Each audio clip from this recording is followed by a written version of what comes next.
Thor's Ragnarok the box office, but what did we think of the movie? We'll tell you right here on Screen Junkies News. Hello, I'm Dan Murrell. And I'm Roth, Cornet, and I didn't know what the pun was going to be, and it's pretty great. Nah. What do you think of Thor? Ragnarok. Spoiler review. First of all, Roth, it's great to be back here reviewing movies with you. It's so good to be here reviewing movies with you too, Dan. And I will say we've gotten a couple of requests for spoiler reviews for Blade Runner, which we did. But alas. We may upload it again at some point. I don't know. Maybe when it comes out on Blu-ray or something. I don't know. Yeah. I remember that being fun. It was a great conversation But this is a spoiler review of for Thor Ragnarok, which is out now. So if you haven't seen the movie, you probably shouldn't watch this review because we're gonna spoil some stuff. So let this serve as your blanket spoiler alert. We will be talking about key plot details of Thor Ragnarok. If you haven't seen it yet, tune out. And then come back. Pause it, as a matter of fact. Don't close the window, because then you might forget. But come back and watch us. Yeah. Leave it in a bookmark thing. Yeah. Bookmark, favorite. I don't know what the kids do these days. Tweet it to your tablet. The kids. So Roth, we haven't had a chance to even really review the movie at all. I saw it Thursday night. I know you saw it Thursday night as well, which is fun. Fresh. Opening night. I thought it was fun. I liked it. It's a good, as I tweeted, it's a good Marvel. If you like the Marvels, this is Thor a good Ragnarok Marvel. is a Marvel, and it's a good Marvel. It's funny, very funny. I think it's got a lot of great action. I enjoyed it. I thought it was, I think a lot of people are flipping out over this movie. It's a really fun, entertaining movie. Yeah. I had some things that I loved. I had some things that maybe I wasn't a huge fan of. But overall, I enjoyed it. I thought it was really fun and a very entertaining movie. Yeah, this was very much, look, this is meant to be a blockbuster popcorn muncher. This is a movie that you go to see to have a great time for a couple of hours at the theater. Yeah. And that's exactly what it delivers. I'm also, in addition to liking the Marvels, I like that Taika Waititi, director of this film. I'm a huge Taika Waititi fan.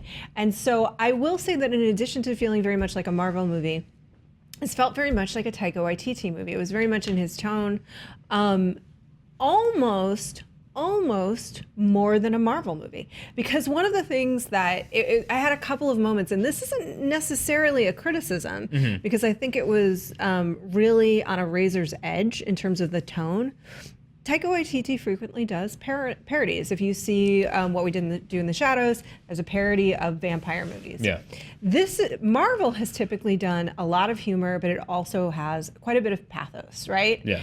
This movie is very heavy on the humor. And there were one or two moments that I said, wow, this is a hair breadth away from being a parody of itself. Yeah. And I don't mean that as a criticism, because I think this is an incredible, he never crossed over. But it was a real thin line he was walking. There was one critical point where I thought it crossed over, which we'll talk about in a second. But yeah, a lot of times this is almost a commentary about Marvel movies. Yeah. Or about superhero movies. The opening scene with, like, oh, I'm going to do this. I'm going to knock the thing off your head, and then I'm going to go and put it in the thing. They bring it kind of back around at the end. Yeah. So it makes sense in the context of the movie. But yeah, this is, I would say, more than any other Marvel movie, this for me was a comedy first. Yes. It was a comedy first and a Thor/Marvel movie second. And I think there's some things that are refreshing about that. And I think there's some things that felt a little off about that. But as for the refreshing part was Taika Waititi's I've always loved the casts that he's gathered for his other movies. I mean, he has this kind of group of regulars. Some of them are in this movie. Some of them aren't in this movie. Most of them aren't in this movie. But the casting of this movie was great. Jeff Goldblum. I love Jeff Goldblum, but sometimes people get a little too self-aware of who and what he is, and it's kind of like you're trying to force it. Independence Day Resurgence, for example, they were trying to force him to be Jeff Goldblum, and it didn't quite work. Yeah.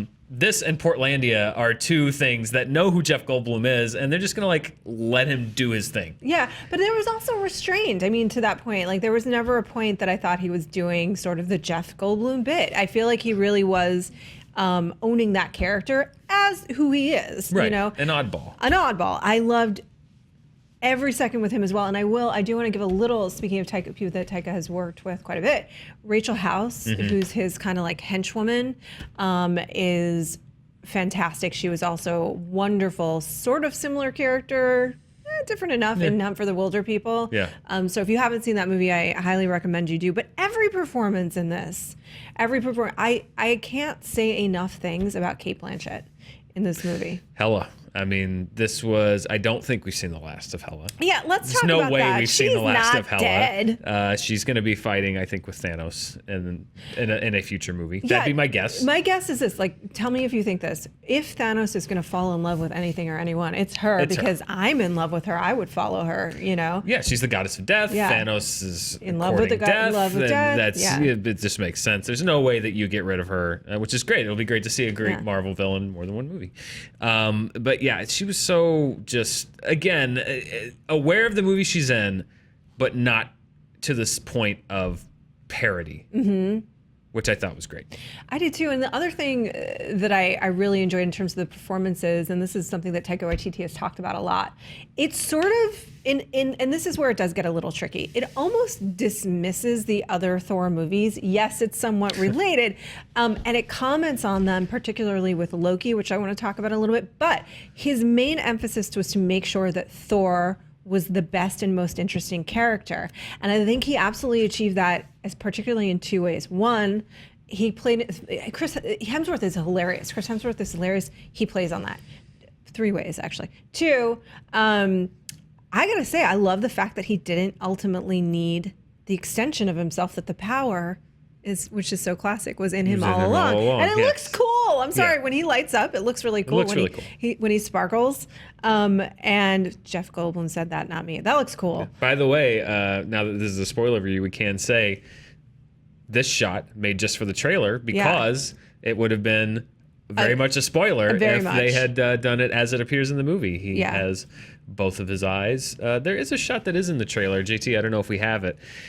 Marvel keeps doing this, and it bugs me. That shot of the four of them standing on the Bifrost, obviously made just for the movie. That shot, just for the trailer, not in the movie. Again, it's they did it with Spider-Man Homecoming, with Spider-Man and Iron Man flying toward the camera. They did it with this shot. I think they played around with that shot. The thing that I was most excited about was that shot of, it looks cool, but it's kind of like, you know, the trailers are kind of showing you what's in a movie, and it's not in the movie. But that shot of Hulk jumping in front of that was kind of my favorite shot, and I was like, I cannot wait to see what that context that's in, and it was kind of nothing. Like, it was kind of, there was nothing there.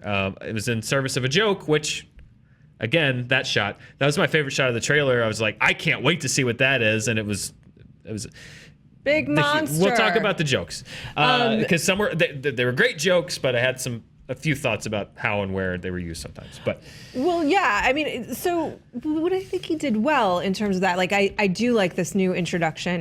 Like Thor is newly empowered, and he's self-empowered, and he's really come into himself in this movie in a way that I think will play out in the future Avengers movies. He was sort of like the rogue prince, and now he's got to be a leader. He's come into his own.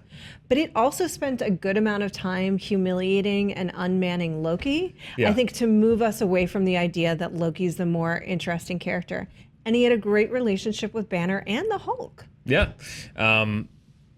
I'm still not quite sure how the Hulk got on that planet. It's unclear. It's a little, they got sucked out into because space. Wormholes. There's something. Anyway. Hashtag wormholes. Hashtag wormholes. But yeah, this, in a way, this was kind of, there's Marvel 1.0. And there's Marvel 2.0. And Marvel 2.0 started somewhere around Ant-Man.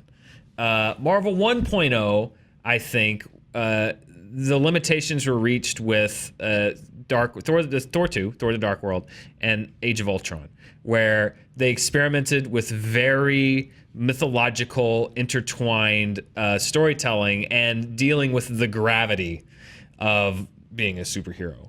And I think, particularly with Age of Ultron, they went too far in that direction, and fans told them that. They're like, this is not really what we're looking for with this. It's the magic jacuzzi, which is where we first heard of Ragnarok. That was setting up a very different, if you look at the Thor's visions from Age of Ultron. Jacuzzi callback in this one. Callback, there is. But if you look at the Ragnarok visions that Thor had, and that is setting up a very different Thor Ragnarok movie than this one. So I feel like that was Marvel 1.0. Kevin Feige and the team heard what fans were saying and said, okay, here's what we're going to do. This is getting a little stale. And then starting around Ant-Man, it was like they're kind of more self-contained. They're in service of a larger story. Civil War was kind of a good balance between both of them, I think. Yeah. But it's like they're kind of humor focused. They're not quite as intertwined. They're very stylistic in that we get a director who's going to bring a particular style, and I think there's a lot of great things about that, and it really kind of reinvigorated those movies. However, this was the first one for me that felt a little out of step with the previous movies. We talked about his friends, the warrior. I mean, they literally are dispatched with no meaning or it's just like you're gone, and you're never mentioned. Your impact on Thor is never mentioned. It's never mentioned if he finds out that where's Sif. It's never mentioned that these are his best friends. Yeah. And they are dispatched like that and never mentioned again. And it shows to me a sense that this is Marvel 2.0. We're not worried about what happened. We're worried about what's happening and this kind of tone. And I understand it, but that was for me the biggest example of where I felt this movie was a little too flippant about what came before it, because there's really no regard given. And those characters, they're not the best characters in the world. I get it, but they're just literally like, you're dead. And there's no time spent. Even Odin, who's a huge character, is just kind of gone. Well, and I think that they allowed, and that's what I was trying to say about the tone. Whereas normally they sort of ride that wave, right? Where you could have a moment of mourning and things like that. I feel like it was almost self-aware. It was being meta in that way of saying like, nobody really cared about them, so they're all dead. And Sif, because for whatever reason, she just wasn't even there at all, and nobody asked where she was, and like she should have been there fighting for them. So I assume she's dead or on another mission, or maybe she's with Agents of S.H.I.E.L.D. Is it solved? Is that where she is? She was on Agents of S.H.I.E.L.D. She was, I know. So maybe she's on Earth. I don't know. But if you're following the movies, it's just dismissed. However, I think that Taika Waititi was like, well, we got a lot of story to tell and a lot of relationships to deal with, and we're just going to eliminate these relationships. But it's while Cate Blanchett is being really funny. It's the mix. Yes. Yeah. It's like here's a character death and here's a joke right after, and it's like. My biggest one was with super spoilers here. So with Asgard. Yeah. Asgard. We were watching the entire population of Asgard, watching their home being destroyed, literally destroyed, and the entire sequence. It seems like Asgard being destroyed is a setup for this joke about the foundation's fine, and then it blows up, and then it's immediately like, oh, never mind, it's gone. That moment didn't need a big joke there. Right. Like, to me, and it was a funny joke. It was a funny joke. I laughed. The theater laughed. But looking back on it in my head is like, for Thor particularly, that is a pivotal moment. Like that is kind of like the most pivotal moment so far in this overarching Thor story. Asgard is destroyed. It's gone. And more time was spent on making that a joke than it was like, this is a very important moment in the mythology of Marvel. And I just felt like, again, it was the allowing the appeal of this movie as a comedy to overwhelm as if they thought that they couldn't allow that to be a straight dramatic moment because no one would buy it because this was a comedy. And that was the part of the movie that really I got a little overwhelmed with. I don't really think they're that concerned with telling a Thor story here than in making a really funny movie, which I understand. I get it. It just, that was the one moment in my head that I was like, that was too far, and you didn't need that. I had a few moments like that with Guardians 2, where it's like, this is a very dramatic thing. You don't need that humor touch. That I love the humor that's in these movies. You don't need it everywhere. Yeah, I think that's where it feels very much more like a Taika movie than necessarily a Marvel movie. He's commenting on the destruction of Asgard. He's commenting on it. He's commenting on what it is to be a Marvel character. Yeah. Though I will say this, in Hunt for the Wilder People, that has a lot of pathos to it. That has a lot of emotion and sweetness to it. So I don't know, but I do agree. There were a couple of times that I was like, this is just a straight up comedy, you know? There was a couple of moments like Valkyrie probably had the most weight in a way to her journey, and right? that was a great moment when Loki goes into her mind, and there's no joke played in that. And by the way, Tessa Thompson, awesome. Can I be a Valkyrie? Like, can I follow you everywhere? Yeah, she was amazing. And she also, it's just occurring to me now, every other character I think was very much playing into the comedy, but her. Yeah. She felt like a character that was in this situation and comedic things were happening, but she wasn't being a comedian. Yeah. Does that make any sense? No, she was being Valkyrie. And I think that's because she was kind of the biggest, I mean, she was a new introduction, and she was also, I think, the one that you had the most latitude with. Like, Grandmaster had his role to fill, and Hela had her role to fill, which, I mean, Cate Blanchett did great at it, but she had to do certain things, and Valkyrie was kind of the character that you could go any number of directions with, and they had fun putting her, like, is she good, is she bad, is she smart ass, is she a hard ass, she's had trauma, she was sort of she was doing the Tony Stark alcohol storyline a little bit. Yeah, but that was the character that I feel like the movies, the writers and Taika Waititi didn't have anything. She drank like this much in like 10 seconds. But they didn't have any baggage with her. It's just like she could do whatever she wanted to, and I think that may be why she's kind of had the most lived in quality. Was like she had nothing to live up to except for what they wrote specifically for her character. Yeah, and if you had been a Valkyrie and that had been your entire identity and everyone was decimated but you, I mean, that's a lot to take on. So in any event, I do love what they did there. Can we talk about the Matt Damon cameo? Did you find it distracting? Yes. I did too. I found it very funny. And I love Matt Damon. I found it very funny, and much like the Asgard moment, it was very funny. Yeah. And it was extraordinarily distracting. It's like, oh. Matt Damon. Okay. Yeah. There was just something, I mean, it was Sam Neill playing Odin in the play. That's fun. But not, there's something because Matt Damon is Matt Damon, and he's not only a huge movie star, but also a big personality with all kinds of we have so many thoughts about what that means to be Matt Damon attached to him. It threw me out and put me right back in our world. Like, it just shot me as if I was on the Bifront. It just shot me right out of Asgard and put me in my own reality. It's kind of, again, with the kind of Asgard thing, was like, was that funny? Absolutely funny. Was that the best decision for this movie? It felt a little weird, but it was funny. Yeah. I mean, again, this is the first movie where it really felt like the jokes, the humor, the comedy won out over everything. I mean, if you look at the plot of the movie, all the Thor Hulk stuff was super funny. Yeah. Was it necessary to the plot of this movie that he goes and fights the Hulk in the middle of it?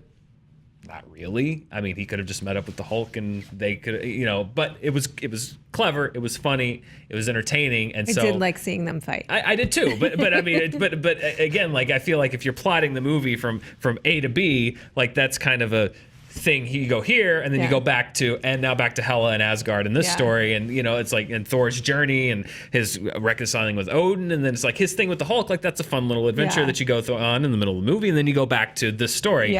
Again, like, I think this is I'm making it sound like I didn't like this movie. I did enjoy this movie, but this was the first one to me that felt like, Marvel came at it as like, this is going to be a really fun movie. It doesn't really quite fit in with any other movie. It kind of disregards a lot of movie. I think it showed contempt for some of the other Thor movies, and it's, kind of a wild, weird journey. We're just going to kind of let it do what it does, which is fine, but I think they have to be careful to not let... I think it leaned a little too far this way for me, in that sense that I couldn't just... Like you said, on the razor's edge, there were a couple times where I fell off the edge, and it became distracting for me. And I just I hope that they don't overcorrect from so grim and mythological like Ultron to be like, well, then nobody really cares about any of the other stuff, and it doesn't matter. It doesn't matter. We're just going to go and have a good time. That's great, but I feel like you need a little bit of both. So I think with the Hulk, I actually feel like what that established is just how far gone he was. And then, so it was, I feel like it was a couple of things. It was how far gone he was, how really alone Thor was in that moment, that even though surrounded by allies, they weren't allies in that moment. And that forced him to find his own inner power, which I kind of liked. And then I do think that the sort of like pouting Hulk was very, very funny. And I loved his dynamic with the Hulk and Banner, because Banner was so vulnerable. Yeah. And sort of, it almost felt like a comment on Mark Ruffalo when he says, "You're just trying to use me to get to the Hulk." Yeah. And this is probably my own lens. There's a part of me like, oh, that's what journalists are always doing to you when you're trying to talk about your other work. We're just trying to get to the Hulk, aren't we, Mark? Yeah. Or like, but I don't think that's what it was. I think it was more of a comment on celebrity, which was in there as well. There was actually a few layers where it was commenting on society in a few different ways, in a number of ways.